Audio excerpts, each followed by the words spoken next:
Good morning, readers. I'm Craig, and this is Marauder's Mike.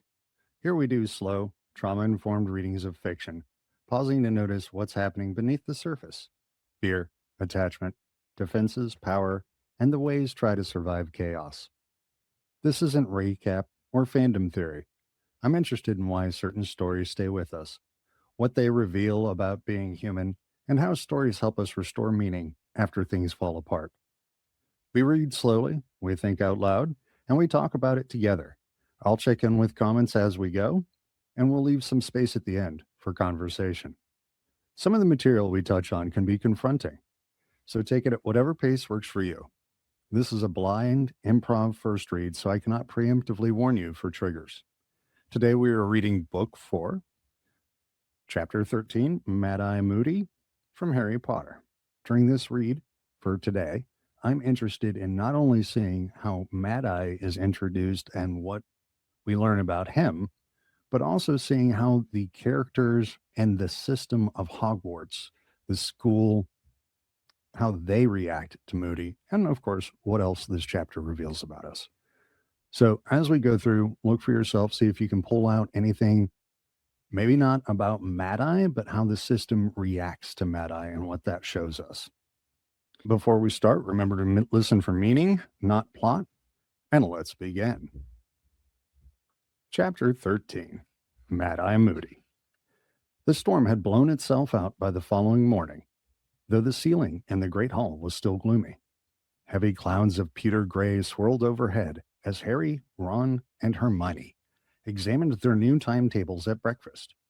A few seats along, Fred, George, and Lee Jordan were discussing magical methods of aging themselves and bluffing their way into the Triwizard Tournament. "Today's not bad. Outside all morning," said Ron, who was running his finger down his timetable. "Herbology with the Hufflepuffs and care of magical creatures. Damn it, we're still with the Slytherins." "Double divination this afternoon," Harry groaned, looking down. Divination was his least favorite subject, apart from potions. Professor Trelawney kept predicting Harry's death, which he found extremely annoying. One would, wouldn't they? "You should have given it up like me, shouldn't you?" said Hermione briskly, buttering herself some toast. "Then you'd be doing something sensible, like arithmancy." "You're eating again, I notice," said Ron, watching Hermione add liberal amounts of jam to her buttered toast. "I've decided there are better ways of making a stand about elf rights," said Hermione haughtily. "Yeah, and you are hungry," said Ron, grinning. There was a sudden rustling noise above them, and 100 owls came soaring through the open windows carrying the morning mail. Instinctively, Harry looked up, but there was no sign of white among the mass of brown and gray. The owls circled the tables, looking for the people to whom their letters and packages were addressed. A large tawny owl soared down to Neville Longbottom and deposited a parcel in his lap. Neville almost always forgot to pack something. On the other side of the hall, Draco Malfoy's eagle owl had landed on his shoulder, carrying what looked like his usual supply of sweets and cakes from home. Trying to ignore this sinking feeling of disappointment in his stomach. All right, actual physical feelings here. Harry returned to his porch. Was it possible that something had happened to Hedwig and that Sirius hadn't even gotten his letter? His preoccupation lasted all the way across the sodden vegetable path until they arrived in Greenhouse 3. But here he was distracted by Professor Sprout, showing the class the ugliest plants Harry had ever seen. Indeed, they looked less like plants than thick, black, giant slugs, protruding vertically out of the soil. Each was squirming slightly and had a number of large, shiny swellings upon it, which appeared to be full of liquid. "Bubo tubers," Professor Sprout told them briskly. "They need squeezing. You will collect the pus." Disgusting. "The what?" said Seamus Finnegan, sounding revolted. "Pus, Finnegan, pus," said Professor Sprout, "and it's extremely valuable, so don't waste it. You will collect the pus, I say, in these bottles." Wear your dragon hide gloves. It can do funny things to the skin when undiluted. Bubotuber pus. Squeezing the bubotubers was disgusting, but oddly satisfying. As each swelling was popped, a large amount of thick, yellowish green liquid burst forth, which smelled strongly of petrol. They caught it in the bottles, as Professor Sprout had indicated, and by the end of the lesson had collected several pints. This will keep Madame Pomfrey happy, said Professor Sprout, stopping the last bottle with a cork. An excellent remedy for the more stubborn forms of acne, bubotuber pus. Should stop students resorting to desperate measures to rid themselves of pimples. Like poor Eloise Midgen, said Hannah Abbott, a Hufflepuff, in a hushed voice. She tried to curse hers off. Silly girl, said Professor Sprout, shaking her head, but Madame Pomfrey fixed her nose back on in the end. We should assume then that the silly thing fell off. A booming bell echoed from the castle across the wet grounds, signaling the end of the lesson, and the class separated. The Hufflepuffs climbing the stone steps for transfiguration, and the Gryffindors heading in the other direction, down the sloping lawn towards Hagrid's small wood cabin, which stood on the edge of the Forbidden Forest. We're going to step out of the story for a second, check comments, and talk about what we've seen so far. Good morning. Yes. This here is Gollum. He says hi. All right. So far, we haven't seen a whole lot. Harry has reminded us that Trelawney keeps predicting that he'll die. Imagine if a teacher was doing that at school nowadays with a real child. That is horrible. Absolutely horrible. And he's playing it off like, it just gets annoying. Anyways, back to the text. Hagrid was standing outside his hut, one hand on the collar of his enormous black boarhound, Fang. There were several open wooden crates on the ground at his feet, and Fang was whimpering and straining at his collar, apparently keen to investigate the contents more closely. As they drew nearer, an odd rattling noise reached their ears, punctuated by what sounded like minor explosions. Mornin', Hagrid said, grinning at Harry, Ron, and Hermione. Be your wait for the Slytherins. They won't want to miss this. Blast end Scroots. Come again, said Ron. Hagrid pointed down into the crates. Urf, squealed Lavender Brown, jumping backwards. Urf, just about summed up the blast-ended Scroots, in Harry's opinion. They looked like deformed, shell-less lobsters, horribly pale and slimy looking, with legs sticking out in very odd places and no visible heads. Anyone else notice a theme of grossness coming up so far? There are about 100 of them in each crate, each about 6 inches long, crawling over each other, bumping blindly into the sides of the boxes. They were giving off a very powerful smell of rotting fish. Oh. Count me out. I'm out of this one.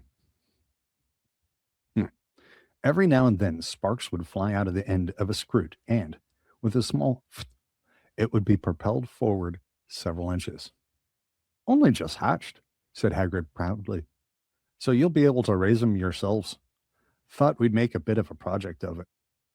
Why would we want to raise them? Said a cold voice. The Slytherins had arrived. The speaker was Draco Malfoy. Crabbe and Goyle were chuckling appreciatively at his words. Hagrid looked stumped at the question. I mean, what do they do? Asked Malfoy. What is the point of them? Hagrid opened his mouth, apparently thinking hard. There was a few seconds' pause, then he said roughly, That's next lesson, Malfoy. You're just feeding them today. Now you'll want to try them on a few different things. I've never had them before. Not sure what they'll go for. I got ant eggs and frog livers and a bit of grass snake. Just try them out with a bit of each. First pus, and now this, muttered Seamus. Yeah, Seamus, I'm with you. Nothing but deep affection for Hagrid could have made Harry, Ron, and Hermione pick up squelchy handfuls of frog liver and lower them into the crates to tempt the blast-ended Scroots. Harry couldn't suppress the suspicion that the whole thing was entirely pointless because the Scroots didn't seem to have mouths. Ouch! Yelled Dean Thomas. After about 10 minutes, it got me. Hagrid hurried over to him, looking anxious. Its end exploded, said Dean angrily, showing Hagrid a burn on his hand. Yeah, that can happen when they blast off, said Hagrid, nodding. Erg, said Lavender Brown again. Erg, Hagrid. What's that pointy thing on it? Ah, some of them have got stings, said Hagrid enthusiastically. Lavender quickly withdrew her hand from the box. I reckon they're the males. The females gotta sort of sucker things on their bellies. I think they might be to suck blood. Well, I can certainly see why we're trying to keep them alive, said Malfoy sarcastically. Who wouldn't want pets that can burn, sting, and bite all at once? I hate to have to keep saying this, but occasionally Malfoy is very correct.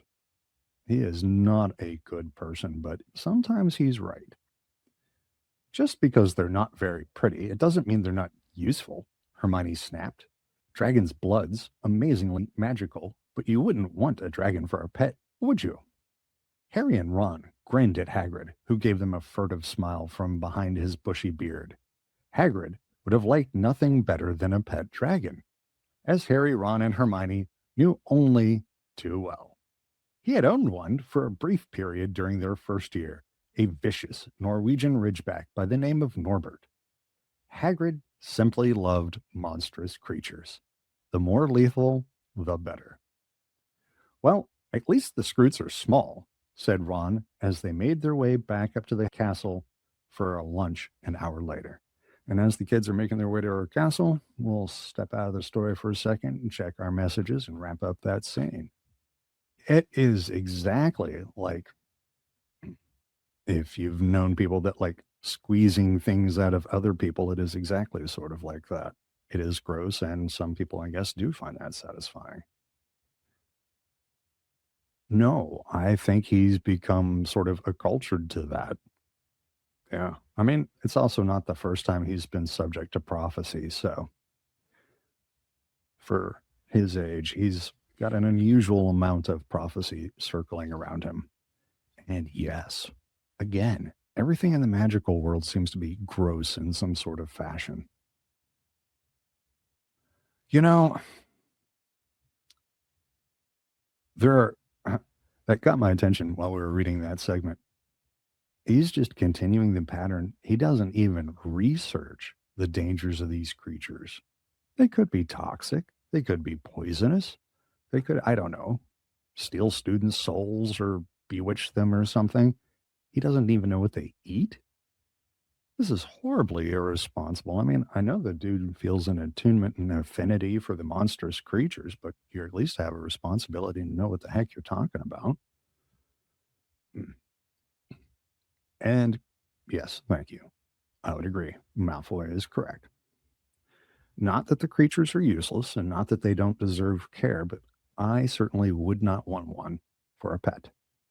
I wonder if the two gross classes theme is going to lead us anywhere, because thus far we haven't seen anything about Mad-Eye. They are now, said Hermione in an exasperated voice, but once Hagrid's found out what they eat, I expect they'll be 6 feet long. Well, that won't matter if they turn out to cure seasickness or something, will it? Said Ron, grinning slyly at her. You know perfectly well I only said that to shut Malfoy up, said Hermione. As a matter of fact, I think he's right. The best thing to do would be to stamp on the lot of them before they start attacking us all.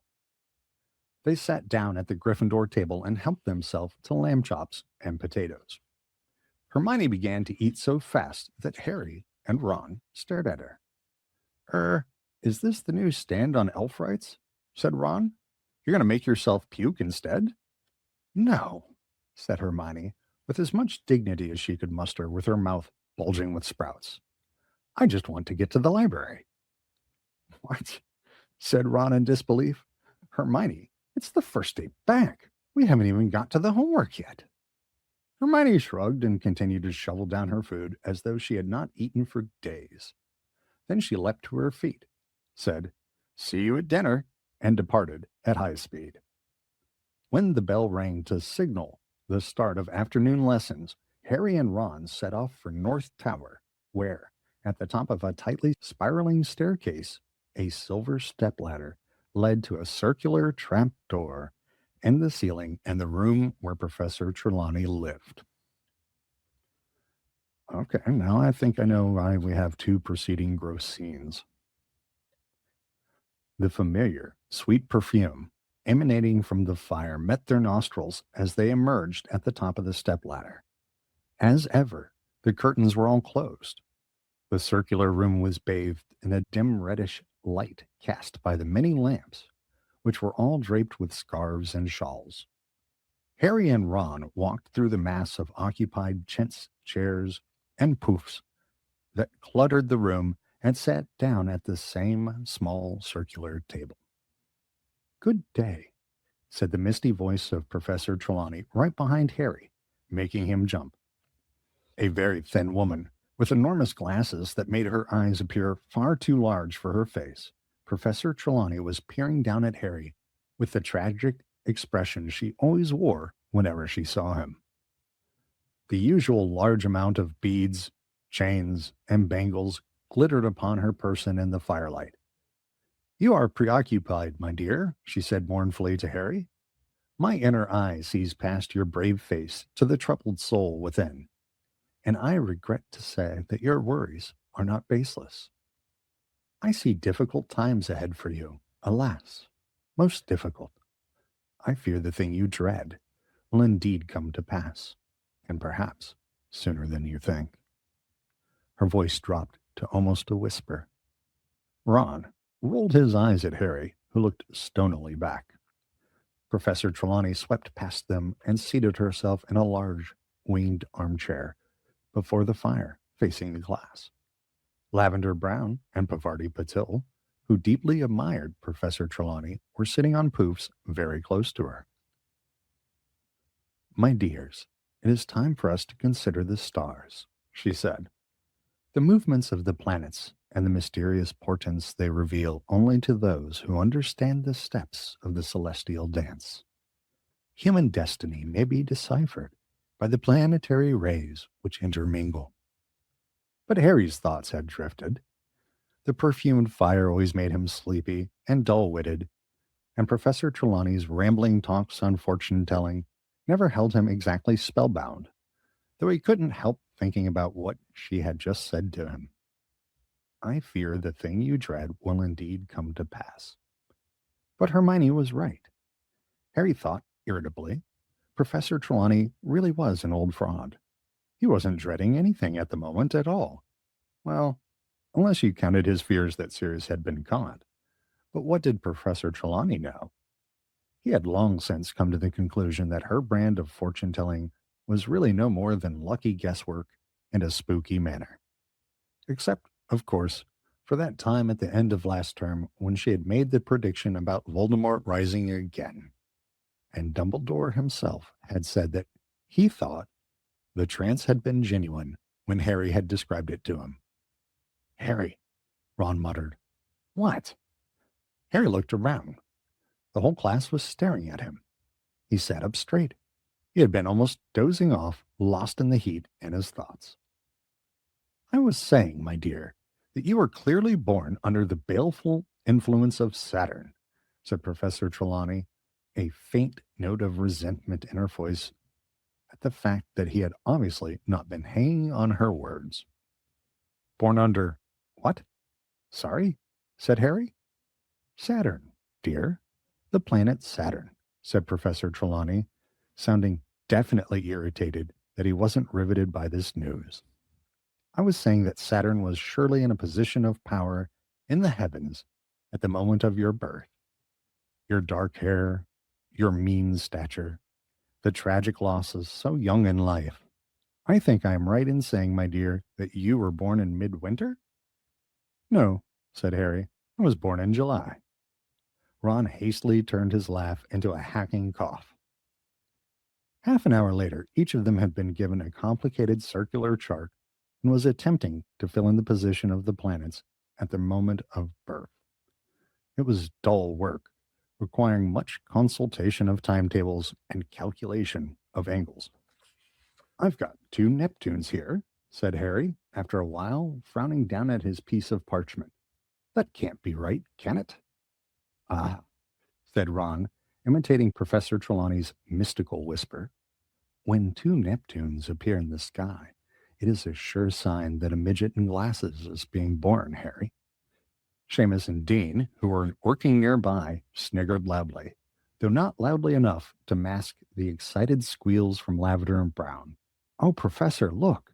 I think I've got an unaspected planet. Ooh, which one's that, Professor? It is Uranus, my dear, said Professor Trelawney, peering down at the chart. Can I have a look at Uranus too, Lavender? Said Ron. Most unfortunately, Professor Trelawney heard him, and it was this, perhaps, which made her give them so much homework at the end of class. A detailed analysis of the way the planetary movements in the coming month will affect you with reference to your personal chart, she snapped, sounding much more like Professor McGonagall than her usual airy-fairy self. I want it ready to hand in next Monday and no excuses. Miserable old bat, said Ron bitterly as they joined the crowds descending the staircases back to the Great Hall and dinner. That'll take all weekend, that will. And as the students transition out of the class, let's transition over to chat. Right? And I was kind of wondering the same thing. I mean, if you're trying to be convincing and manipulating and spinning stories and, if you're trying to paint a scene, lowering people's inhibitions, yeah. I don't have better words for it than that, but I kind of wondered the same thing. Kind of like a ceremonial space, like kind of like maybe a sweat lodge or something where you put something on the fire, helps everybody sort of relax. I don't know. There's definitely something interesting in that thought. Oh, okay, Katie. That is interesting. So you're saying that's foreshadowing. Lovely. So I'm not picking up really anything super huge in this chapter so far, other than we had 2 episodes of grossness. We've reminded that Hagrid's not super responsible in teaching creatures, and Trelawney is still Trelawney. Nice pickup on the Voldemort birthday, though. Also, in that scene, it could be that Trelawney, because she started teaching them, in the 2nd year? This is like the 3rd year they've had Trelawney at this point. She's probably tired of Harry not freaking out. And this is calling him out like that in class is partially maybe a little bit revenge. So she's trying to get his goat. She knows that what she's been doing hasn't been working and she would like a reaction. So I think maybe part of that is about getting Harry to react. And let's take it back to the text. Lots of homework, said Hermione brightly, catching up with them. Professor Vector didn't give us any at all. Vector for arithmancy? Oh. Well, bully for Professor Vector, said Ron moodily. They reached the entrance hall, which was packed with people queuing for dinner. They had just joined the end of the line when a loud voice rang out behind them. Weasley! Hey, Weasley! Harry, Ron, and Hermione turned. Malfoy, Crabbe, and Goyle were standing there, each looking fairly pleased about something. What? Said Ron shortly. Your dad's in the paper, Weasley, said Malfoy, brandishing a copy of the Daily Prophet and speaking very loudly so that everyone in the packed entrance hall could hear. Listen to this. Further mistakes at the Ministry of Magic. It seems as though the Ministry of Magic's troubles are not yet at an end. writes Rita Skeeter, special correspondent. Recently under fire for its poor crowd control at the Quidditch World Cup and still unable to account for the disappearance of one of its witches, the ministry was plunged into fresh embarrassment yesterday by the antics of Arnold Weasley of the Misuse of Muggle Artifacts office. Arnold. When the press spells your name wrong, that is a deliberate dig. Malfoy looked up. Imagine them not even getting his name right, Weasley. It's almost as though he's a complete non-entity, isn't it? He cowed. Everyone in the entrance hall was listening now. Malfoy straightened the paper with a flourish and read on. Arnold Weasley, who is charged with possession of a flying car 2 years ago, was yesterday involved with a tussle with several Muggle law keepers, policemen, over a number of highly aggressive dustbins. Mr. Weasley appears to have rushed to the aid of Mad-Eye Moody, the aged ex-Auror who retired from the ministry when no longer able to tell the difference between a handshake and attempted murder. Unsurprisingly, Mr. Weasley found, upon arrival at Mr. Moody's heavily guarded house, that Mr. Moody had once again raised a false alarm. Mr. Weasley was forced to modify several memories before he could escape from the policeman, but refused to answer Daily Prophet questions about why he had involved the ministry in such an undignified and potentially embarrassing scene. "And there's a picture, Weasley," said Malfoy, flipping the paper over and holding it up. "A picture of your parents outside their house, if you can call it a house. Your mother could do with losing a bit of weight, couldn't she?" Ron was shaking with fury. Everyone was staring at him. "Get stuffed, Malfoy," said Harry. "Come on, Ron." "Oh, yeah. You were staying with them this summer, weren't you, Potter?" sneered Malfoy. "So tell me, is his mother really that porky, or is it just the picture?" "You know your mother, Malfoy?" said Harry. Both he and Hermione had grabbed the back of Ron's robes to stop him launching himself at Malfoy. "That expression she's got, like she's got dung under her nose? Has she always looked like that, or is it just because you were with her?" Malfoy's pale face went slightly pink. "Don't you dare insult my mother, Potter." "Keep your fat mouth shut, then," said Harry, turning away. Bang. Several people screamed. Harry felt something white-hot graze the side of his face. He plunged his hand into his robes for his wand, but before he'd even touched it, he heard a second loud bang and a roar which echoed through the entrance hall. "Oh, no, you don't, laddie." Harry spun around. Professor Moody was limping down the marble staircase. His wand was out, and it was pointing right at a pure white ferret, which was shivering on the stone-flagged floor, exactly where Malfoy had been standing. All right. There was a terrified silence in the entrance hall. Nobody but Moody was moving a muscle. Moody turned to look at Harry. At least, his normal eye was looking at Harry. The other one was pointing into the back of his head. "Did he get you?" Moody growled. His voice was low and gravelly. "No," said Harry. "Missed." "Leave it," Moody shouted. "Leave what?" Harry said, bewildered. Moody's not talking to him. Moody is very aware of the scene right now. Moody's still scene management. He knows what's happening. "Not you. Him," Moody growled, jerking his thumb over his shoulder at Crabbe, who had just frozen, about to pick up the white ferret. It seemed that Moody's rolling eye was magical and could see out of the back of his head. Moody started to limp towards Crabbe, Goyle, and the ferret, which gave a terrified squeak and took off, streaking towards the dungeons. "I don't think so," roared Moody, pointing his wand at the ferret again, and it flew 10 feet into the air, fell with a smack to the floor, and then bounced upwards once more.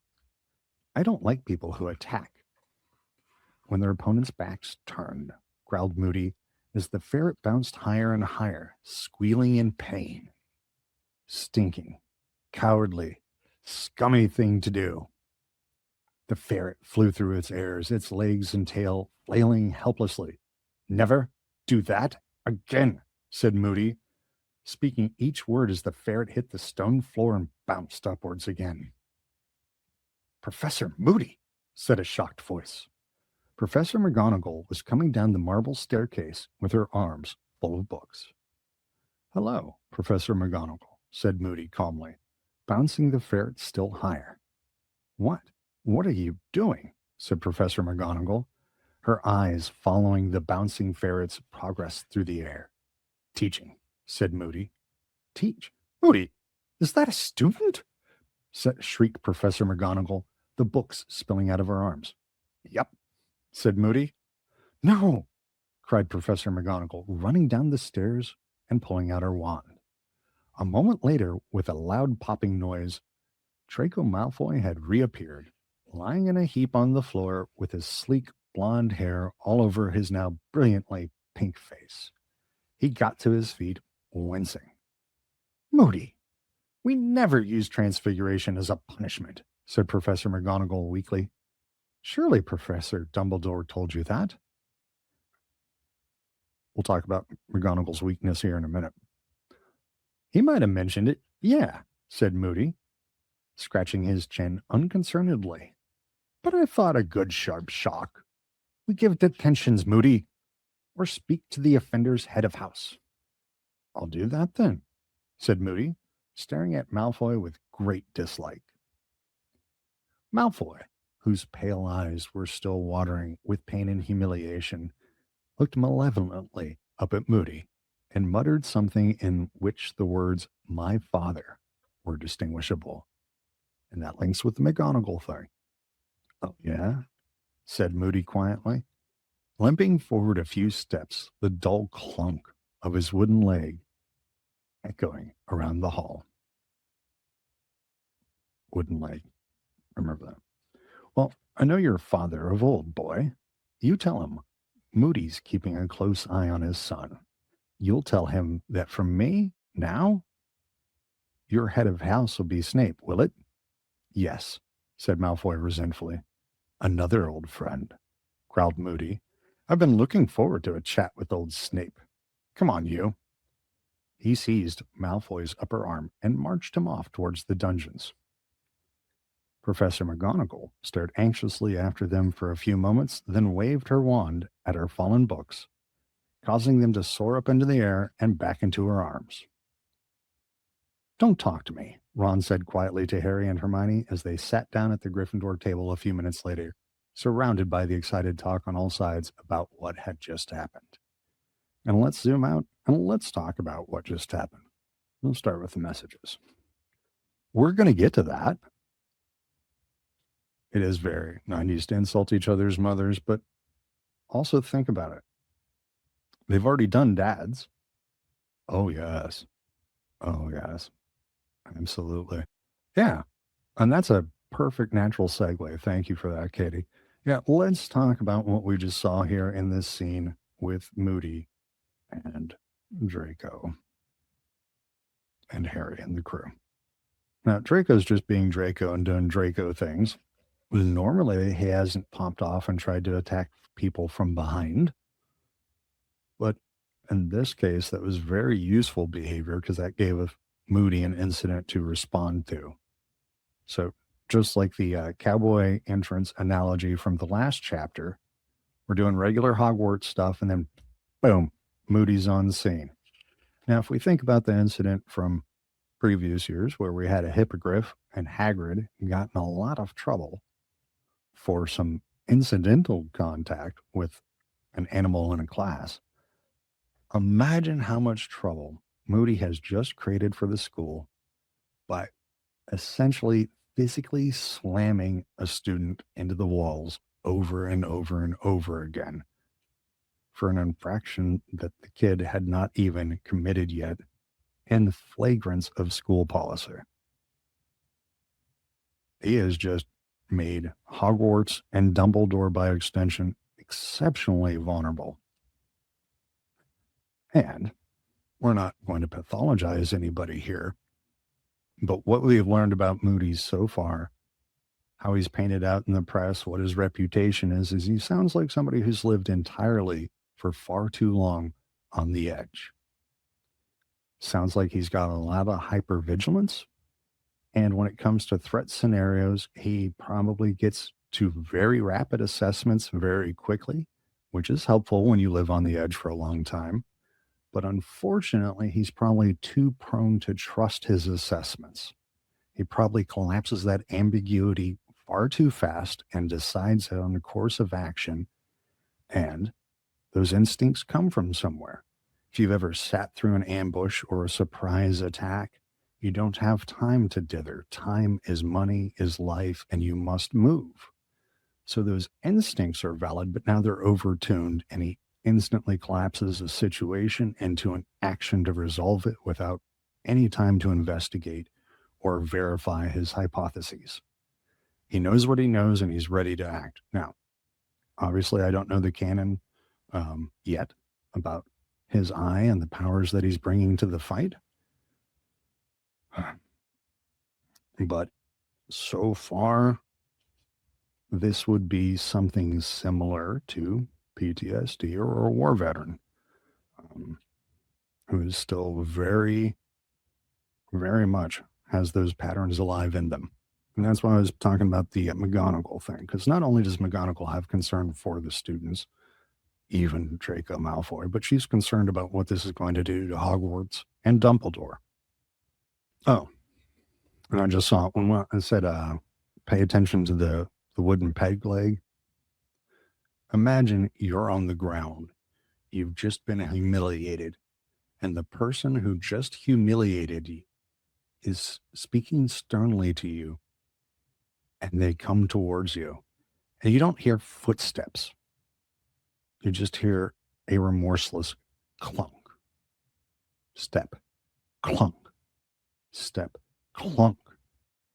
So envisioning Moody pacing towards Malfoy while he's yelling at him with a peg leg, I mean, that's a scene. And speaking of scenes, we'll take it back to the book. They were sitting down at the Gryffindor table a few minutes later. Why not? Said Hermione in surprise. Because I want to fix that in my memory forever, said Ron, his eyes closed and an uplifted expression on his face. Draco Malfoy, the amazing bouncing ferret. Harry and Hermione both laughed, and Hermione began doling beef casserole into each of their plates. He could have really hurt Malfoy, she said. It was good, really, but Professor McGonagall stopped it. Hermione, said Ron furiously, his eyes snapping open again. You're ruining the best moment of my life. Hermione made an impatient noise and began to eat at top speed again. Don't tell me you're going back to the library this evening, said Harry, watching her. Got to, said Hermione thickly. Loads to do. But you told us, Professor Vector.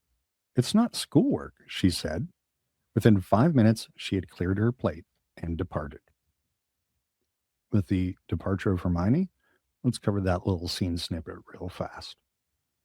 We know Hermione has plenty of reasons to dislike Malfoy. But in this little scene segment here, Hermione still manages to express that morally what was happening was wrong. So Hermione says, I don't like this kid, but that was wrong. So if we leverage that with her standing up to Trelawney and her growing positionality on the elves, it seems like Hermione is becoming the moral compass of the group. Perhaps. No sooner had she gone than her seat was taken by Fred Weasley. Moody, he said. How cool is he? Beyond cool, said George, sitting down opposite Fred. Super cool, said the friend's best friend, Lee Jordan, sliding into the seat beside George. We had him this afternoon, he told Harry and Ron. What was it like? Said Harry eagerly. Fred, George, and Lee exchanged looks full of meaning. Never had a lesson like it, said Fred. He knows, man, said Lee. Knows what? Said Ron, leaning forward. Knows what it's like to be out there doing it, said George impressively. Doing what? Said Harry. Fighting the dark arts, said Fred. He's seen it all, said George. Amazing, said Lee. Ron dived into his bag for his timetable. We haven't got him till Thursday, he said in a disappointed voice. And that closes chapter 13, Mad Eye Movie. Moody. All right, so let's take it to the comments, and then we will do the chapter closeout.